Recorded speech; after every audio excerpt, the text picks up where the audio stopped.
Assalamualaikum dan salam sejahtera. Jadi hari ini cikgu akan membincangkan jawapan bahagian B, pemahaman, soalan nombor 6. Cikgu yakin memang banyak dah kertas raya yang dah pun dibuat, termasuklah kertas raya Kelantan, salah satu kertas raya yang menjadi target lah untuk SPM tahun ni. Jadi kita bincangkan dulu. Pertama sekali, bila dapat bahan, terus kepada soalan dahulu. Kepada soalan, dah tengok bahan 2.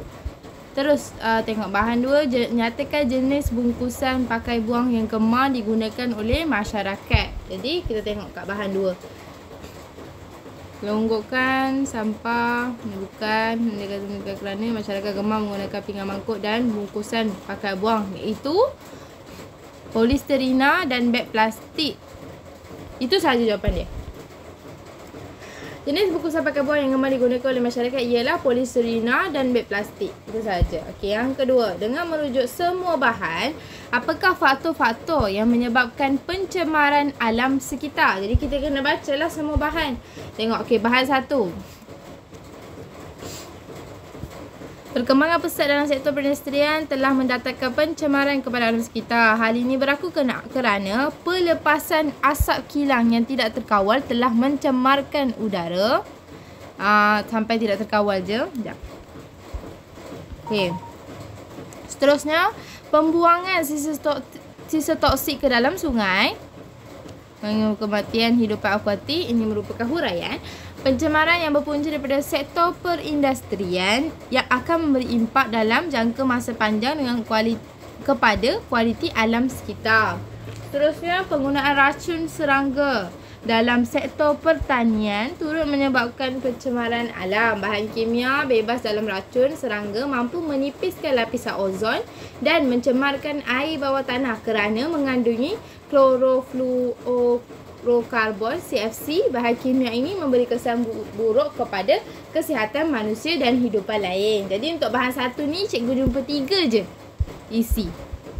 2, 3. Okey, kita tengok balik soalan 2. Soalan 2 dia nak 4 sahaja. Jadi macam yang cikgu ada bagi penerangan dekat dalam grup, di mana kalau dia minta 4, disarankan untuk bagi 3 isi. Namun cikgu cadangkan buat je lah 3 atau 4 isi. Terbaik 4 lah, sebab 4 markah.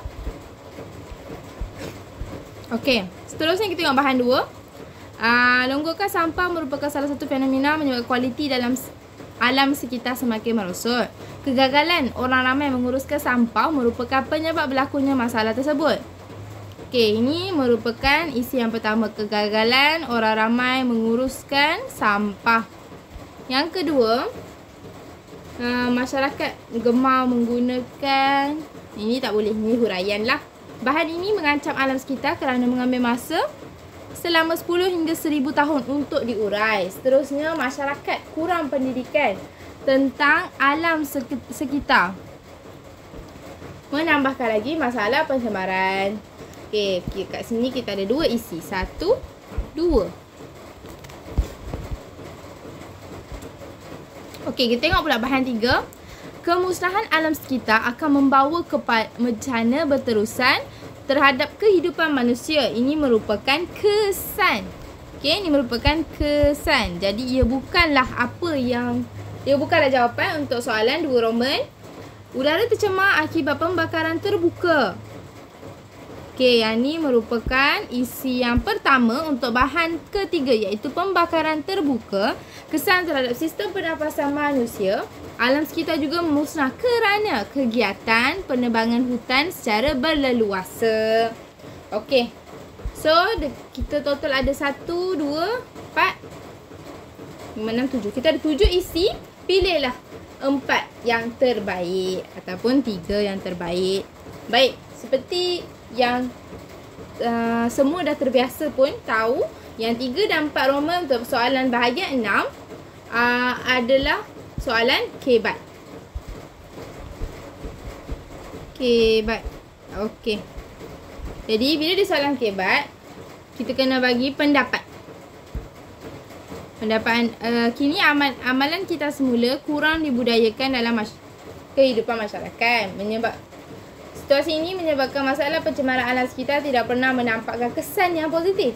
Pada pendapat anda, apakah kebaikan-kebaikan membudayakan amalan tersebut? Okey, kita tengok dulu. Apa kebaikan dia?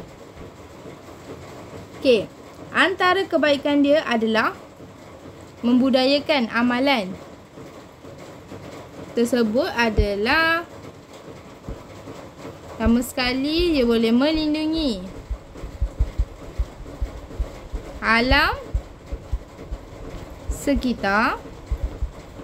Yang kedua, menjimatkan sumber semula jadi.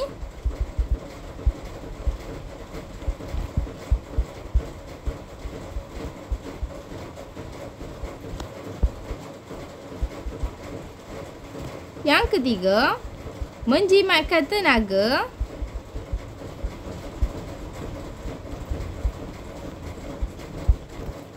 Yang keempat, mengurangkan sisa ketapak pelupusan. Kurangkan sisa ketapak pelupusan. Mewujudkan peluang pekerjaan. Sekejap, cikgu tulis kat sini lah.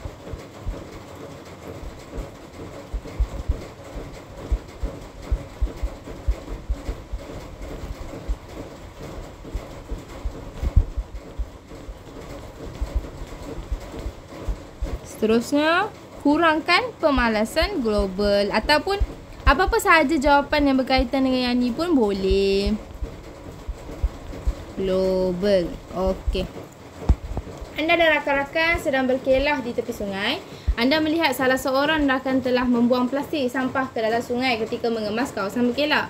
Dia bertindak sedemikian kerana ingin mengambil jalan mudah untuk membersihkan kawasan tersebut. Sebagai seorang rakan yang bertanggungjawab, apakah tindakan yang akan anda ambil? Okey. Apa tindakan yang kita boleh ambil? Pertama sekali adalah, mestilah kalau tu kawan kita, kita kena tegur. Ataupun menasihati dia secara lembut, cara berhemah ataupun secara lemah lembut. Okey, yang kedua, jangan pula pergi pukul dia. Okey, yang kedua, menerangkan. Kita bagi tahu, menerangkan kesan buruk ataupun keburukan lah apabila dia buat begitu. Okey. Lepas tu, kita bagi tahulah cara lain untuk dia buang selain daripada buang dekat sungai. Kita bagi tahu, dia boleh buang dekat, kita galakkan kawan kita untuk buang dekat, menggalakkan rakan membuang sampah ke dalam tong sampah. Mesti ada tong sampah disediakan kat situ. Okey, yang ni kita boleh nasihatkan lah. Okey, yang keempat adalah kita boleh juga melaporkan kepada pihak berkuasa. Tapi yang ni kalau kawan kita dah memang tak dengar, lepas tu dia buat lagi, kita terpaksalah buat macam tu sebab kita kena menjaga alam sekitar. Dan yang kelima, mengajaknya menyertai aktiviti ataupun program. Aktiviti atau program berkaitan kebersihan. Okey.